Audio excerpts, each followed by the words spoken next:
to Iran's only operating nuclear power plant. Several attacks have targeted the vicinity, but Iran says there's been no damage. For years, Iran was building something the rest of the world barely noticed. Not in some hidden bunker, not behind a wall of secrecy, but right out in the open, in plain sight, where almost nobody outside the country ever thought to look. So, what if I told you one of these projects was finished, fueled, and aimed straight at a desperate neighbor, then frozen at the border and never switched on? That is just one of them. We are counting down 13 things Iran quietly built while the world looked away, and I promise you, the deeper we go, the harder each one gets to believe. Iran Mall. Number 13. The world's largest shopping mall is not in Dubai. It is not standing beside some famous American skyline. Iran Mall Exhibition Center. This is the biggest mall in Iran, but also known as one of the biggest in West Asia or the Middle East. It sits beside Chitgar Lake in western Tehran, in a country most people only ever hear about because of political tension. Iran Mall covers around 21 million square feet across 7 floors. More than 25,000 workers and over 1,200 contractors brought it to life. And during construction, crews poured concrete non-stop for 5 days, 4 hours, and 11 minutes, setting a world record. Then you walk inside, and the whole idea of a mall falls apart in front of you. Befitting of Iranians. Covering a surface of 1,700,000 square meters, with over 900 business units. Hundreds of shops and restaurants, a cinema complex, an Olympic-style ice rink, sports courts, a theater hall, a convention center, hotel space, gardens, fountains, and long indoor streets that feel less like a mall and more like a private city you could lose an entire day inside. The parts that stop you cold are the ones that feel deeply Iranian. The traditional bazaar inside was shaped by the old markets of Isfahan and Shiraz. So instead of plain glass corridors, you move under arches, domes, and patterned ceilings, pulled from centuries of Persian design. Tucked inside is the Junda Shapur Library, holding more than 45,000 books, manuscripts, and documents.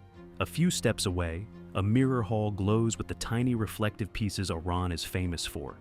It is the kind of detail that makes you forget, for a moment, that you are standing inside a shopping center at all. And if a building that spreads sideways like its own city sounds impossible, wait until you see what Iran built going straight up. Milad Tower. Number 12. Tehran spreads out forever beneath the Alborz Mountains. We're at the sky dome of the Milad Tower. This is 302 meters. This is like the top. From here you can see everything. I can even see other planets. Packed with highways, apartment blocks, and endless movement in every direction. But one thing rises above all of it, impossible to miss from almost anywhere in the city. Milad Tower stands like a giant needle over the capital, reaching about 1,427 feet into the sky. It is the tallest tower in Iran and one of the tallest telecommunication towers in the world. Here is the part most people miss. Milad is not a skyscraper stacked with offices. Most of its height is a slender concrete shaft and antenna mast built to push signals across the entire city. The magic is near the top, where the tower swells into a huge head structure you can actually enter. The project began in the late 1990s and opened to the public in 2008, designed by Iranian architect Mohammad Reza Hafezi. Inside that head are elevators, observation decks, restaurants, exhibition halls, and a revolving restaurant where the whole city drifts slowly past your table while you eat. Stand on the observation deck hundreds of feet up, and Tehran finally makes sense. The full sprawl of it, laid out under the mountains in a way the streets below never let you see. But the next structure on this list was not built to tower over anything. It was built so that people would never want to leave it. Tabiat Bridge. Number 11.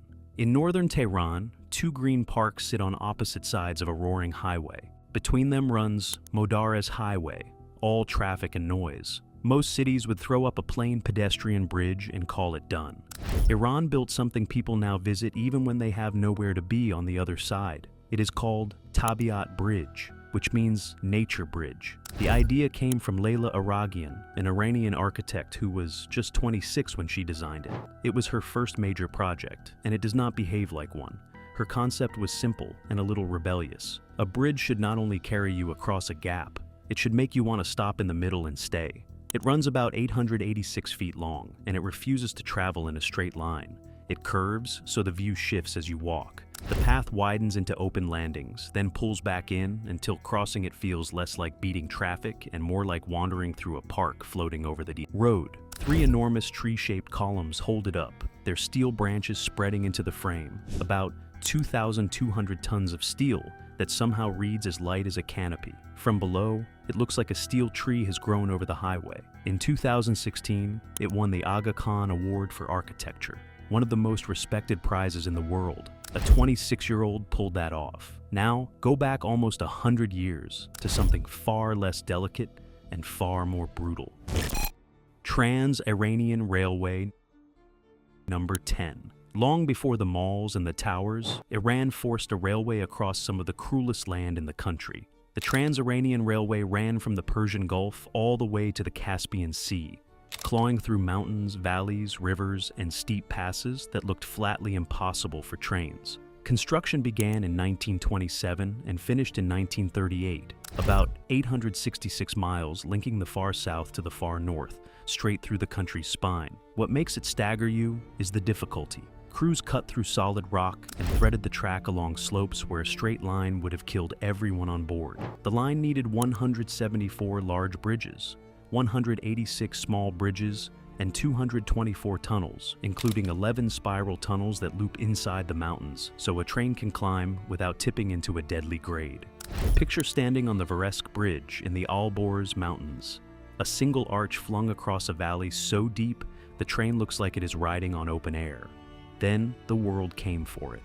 During World War II, this line became part of the Persian Corridor, a lifeline pushing supplies toward the Soviet Union, a railway built for one country suddenly carrying a global war on its back. Today it is a UNESCO World Heritage Site. Iran was already bending impossible terrain to its will almost a century ago, and it was about to start doing the exact same thing underground, beneath a city of millions. If watching a country build the impossible under this much pressure is the kind of story you came for, take 1 second to subscribe before we keep going. The biggest projects on this list are still ahead, and they only get harder to believe. Tehran Metro number 9. Above ground, Tehran never stops moving. But underneath the gridlock, Iran built a second city. The Tehran Metro is the largest metro system in the Middle East, now stretching more than 190 miles of track across over 160 stations. Every single day, millions move through it. Not tourists, but workers, students, and families riding it just to survive the city. Step onto a platform at rush hour, and you feel it before you see it. The warm gust of air shoved ahead of an arriving train. The crowd leaning in as one body. This is no single line bolted to the city center.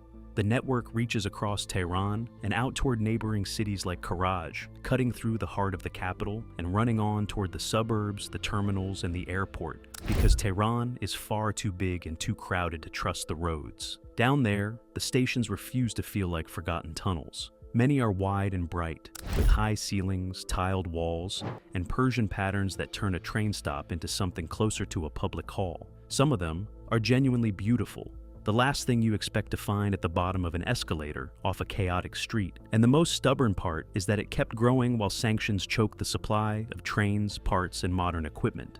Iran answered by building its own. In 2024, a 7-car Iranian-made metro train rolled into passenger service in Tehran after passing its safety tests. But moving millions of people was never Iran's hardest problem. Keeping them fueled was Persian Gulf. Star number 8. Iran has enormous oil and gas buried under its soil. But raw energy in the ground is not the same as gasoline in a tank. For years, the one thing that could quietly strangle the entire country was not weapons and it was not money. Fuel. Refined fuel was Iran's soft spot, with imports choked off and foreign help too risky to count on. So near Bandar Abbas, on the southern coast, Iran built an answer so big it barely looks real. The Persian Gulf Star refinery was never built to be pretty. From the air, it looks like a vast metal maze, towers, pipes, tanks, and flames burning off tall stacks. sprawling across around 1,730 acres, enough to swallow entire neighborhoods. It was designed to process about 360,000 barrels of gas, condensate a day, that light liquid that comes up alongside natural gas. Instead of selling it raw, Iran built a machine to crack it into gasoline, diesel, and jet fuel.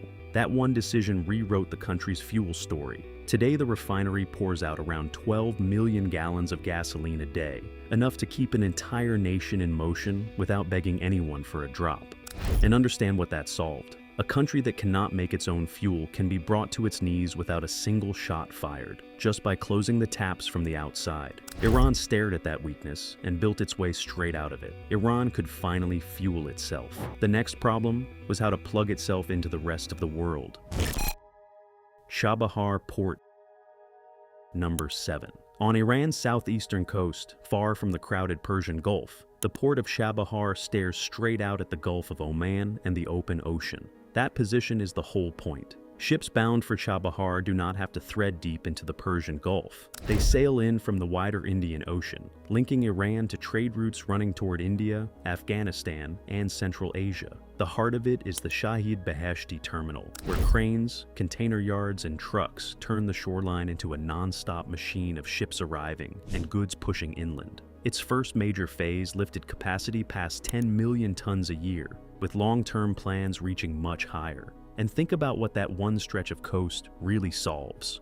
For decades, almost everything Iran shipped had to squeeze through the narrow, closely watched waters of the Persian Gulf. A single choke point the rest of the world could pinch shut. Chabahar lets the country step straight out into the open ocean and breathe. And Iran never wanted this port for itself alone. It wanted Chabahar to be a doorway for entire countries, with no easy way to the sea. India saw it. In May 2024, India signed a 10-year contract to equip and run the cargo and container terminal at Shahid Beheshti, a route into Iran, Afghanistan, and Central Asia that skips Pakistan entirely. For landlocked Afghanistan, the port is a lifeline, a way for food, fuel, and medicine to reach the sea past borders that can slam shut overnight. A doorway to the ocean is one kind of achievement. The next project is the one Iran refused to let die, no matter how many times the world tried to kill it. Bushehr nuclear plant. Number 6. This one survived a revolution, a war, bomb damage, sanctions, and decades of delay.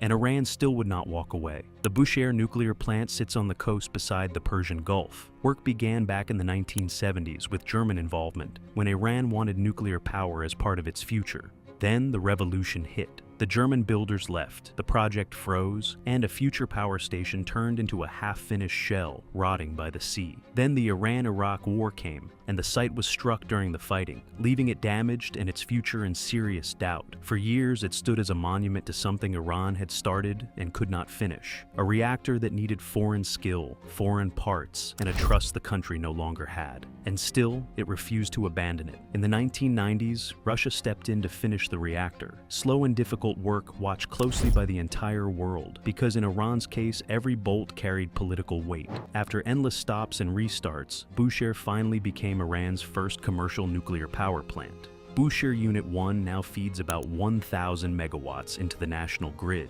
and Iran is not stopping there, chasing a long-term goal of 20,000 megawatts of nuclear capacity by 2041. Most projects do not survive even one of the blows this place took. Bushehr swallowed every single one of them, and is still standing on that coastline today, still humming. Sitting right on the Persian Gulf, it also carries a weight most plants never do, because any serious accident here would not stay an Iranian problem for long. A reactor that outlasted everything thrown at it. But the thing outsiders least expect from Iran is not nuclear at all. It rolls off an assembly line by the million.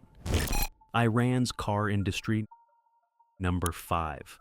Car factories are probably the last image that comes to mind when you think of Iran. Most people picture oil, sanctions, and crisis. But behind that picture hums one of the largest industrial machines in the Middle East. In 2024, Iran built more than 1 million vehicles, cars, trucks, vans, and buses rolling off the lines, while the world assumed the door had been bolted shut on money. parts and technology. At the center of it sits Iran Khodro, known as IKCO, born in 1962 as Iran National and grown into the giant of the country's car industry. Its factories did more than assemble vehicles. They built the everyday rhythm of Iranian life, the cars crawling through traffic and tearing down long desert highways. And one model became the symbol of all of it, the Samand. Sold as Iran's national car, it carried an Iranian badge at the exact moment the country wanted to own its own industry, and it did not stay home. The Saman reached assembly lines in Azerbaijan, Belarus, Syria, Senegal, and Venezuela. After it came the Dana and Dana Plus, a more modern family car, then the Runa, then the newer Rira, pushing into the crossover market everyone now wants. Iran Khodro has even shown off electric versions, reaching for the next stage of the business with the world still trying to box it in. None of it is flawless, and Iranian drivers have griped for years about price and quality. But sit in Tehran traffic for 5 minutes and look around you. A huge share of what crawls past was designed, stamped, and bolted together inside the country by a workforce the outside world kept trying to cut off from the simplest parts and tools. And still, the lines keep moving. And some of Iran's boldest projects were never about what it could finish. They were about what it built, and then was not allowed to use.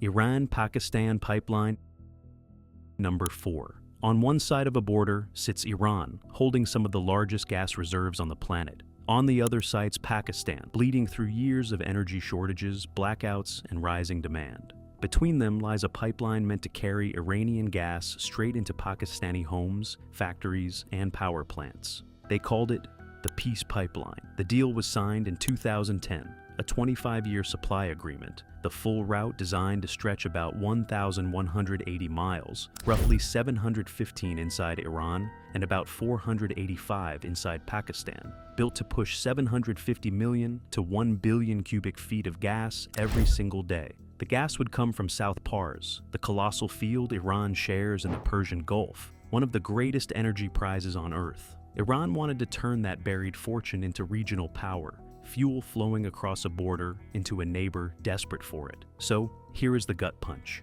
Iran built much of its side and ran the pipeline right up to the line. Pakistan's side stalled for years. The obstacle was never steel, and it was never digging. It was fear. With sanctions hanging over Iran, Pakistan risked punishment if it opened the valve too boldly. And so, one of the largest energy projects in the region ended up frozen in the cruelest possible position, finished, fueled, and waiting at a border that will not open. Let that sink in for a second. Billions of dollars of steel, welded across hundreds of miles, lying full of promise and aimed straight at a country desperate for every cubic foot of it, and it simply waits. The engineering was finished years ago. The politics never were. If a single line on a map can defeat a project that big, the next one moves something far heavier, the sea itself. Ocean into desert. Number 3. Iran's most physically insane project starts with a simple, cruel problem. The country has long coastlines, but the people, mines, and dry cities that need water sit far inland with deserts and mountains stacked in between. So, Iran decided to do something that sounds like fantasy. Take water straight from the sea, tear the salt out of it, and shove it deep into the interior. The plan is an artificial river running from the coast. Seawater is pulled from the Persian Gulf and the Sea of Oman. Desalination plants strip out the salt, and pumping stations force the fresh water inland through long pipelines across brutal ground toward provinces that cannot live on rain and wells alone. The Sea of Oman project is built to supply the eastern provinces, Sistan and Baluchistan, South Khorasan, and Razavi Khorasan. At full capacity, it is expected to produce around 660 million gallons of desalinated water every day. But this gamble bites back. Desalination devours money and energy, and it spits out salty waste that has to be handled with care, or it poisons the very coast it draws from. There is something almost mythological about the sheer nerve of it. A nation looking down at its own map and deciding it will simply move the sea, lifting salt water up over deserts and mountain ranges, because the alternative is watching its entire eastern edge dry out and empty. Iran is betting that hauling the ocean inland is cheaper than letting its dry regions die of thirst, which makes the next entry almost unbearable to watch, because it is the story of all the water running out. Karkay Dam. Number 2. Iran's war with water is carved straight into its land. Most of the country is dry, and the rain almost never falls where it is needed. So Iran became obsessed with dams, not just walls of concrete and earth, but traps to catch rivers before they vanish, banks to store water for the dry months, shields against floods, and turbines to turn current into electricity. It has built hundreds of them. The clearest symbol of that fight is the Karkhay Dam in Khuzestan province, standing on the Karkhay River near Andameshk, one of the largest dams in Iran and one of the biggest earthen dams in the world. Construction began in the 1990s, and it opened in the early 2000s. From a distance, it is just a vast earthen wall. Up close, the scale stops making sense. Karkhay rises about 417 feet from its foundation and runs nearly 2 miles across the crest, holding back a reservoir designed to store about 1.6 trillion gallons of water, with a power station of 3 units totaling around 520 megawatts. But a dam this enormous only means control when the water actually arrives. Years of drought and overuse have dragged Iran into a brutal water crisis. And in late 2025, the units at Karkhay were pulled offline because the reservoir had dropped too low to make power. And this is not some slow, distant worry. Across the country, taps have run dry. Reservoirs have cracked open under the sun, and whole cities have been pushed into rationing. The dam was supposed to be the answer to all of it. Now it is part of the warning. The greatest wall Iran ever raised against thirst now stands over a reservoir that has nearly run dry. And yet, the single most surprising thing Iran ever built has nothing to do with water, power, or scale. It waits underground, and it honors someone almost no one expects: the Mary Station. Number 1. Beneath the streets of Tehran, on Line 6 of the metro, Iran opened a station almost no one expected to find in the Islamic Republic. Its name is Maryam-e-Moqaddas, Holy Mary, and it is dedicated to Mary, the mother of Jesus. The surprise hits before you even reach the platform. This is not a tucked-away chapel. It is a working metro station, full of trains, ticket gates, escalators, and commuters streaming through the city. But the second you step inside, it stops feeling like a subway stop at all. The station sits near St. Sarkis Cathedral, one of Tehran's main Armenian churches, planted right beside the heart of a Christian community with deep roots in the city. The halls are bright and clean, with white arches, high curved ceilings, and details that feel closer to a sanctuary than a station. Christian-themed artwork runs through the space, images and reliefs tied to Mary, Jesus, and Armenian heritage, placed not in some hidden corner, but right where thousands of strangers pass it every day. That is what made it explode online. People saw Christian art inside a Tehran metro station and had to look twice because it cracked the simple picture so many outsiders carry of Iran. A Muslim-majority country had built a public station, honoring one of the most beloved figures in Christianity. But it is not as strange as it first seems. Mary is central to Christianity, and she is also deeply honored in Islam, the only woman named directly in the Quran. That shared reverence turns this station into something far bigger than decoration, a quiet bridge between two faiths, sitting underground in the heart of Tehran. And maybe that is the truth running under this entire list. Not weapons, not secrets locked away in some bunker, but wonder after wonder built right out in the open, in plain sight, while the world kept its eyes somewhere else. From the world's largest mall to a nuclear plant that refused to die, to an ocean being dragged across the desert, this is a side of Iran the world spent years overlooking, and it is all out in the open now. So, here is the real question. Which of these projects surprised you the most? The one you never imagined Iran was capable of building? Drop your answer in the comments because we read them. And if stories like this are exactly what you came for, subscribe and stick around, because the next country we break down builds things that are even harder to believe.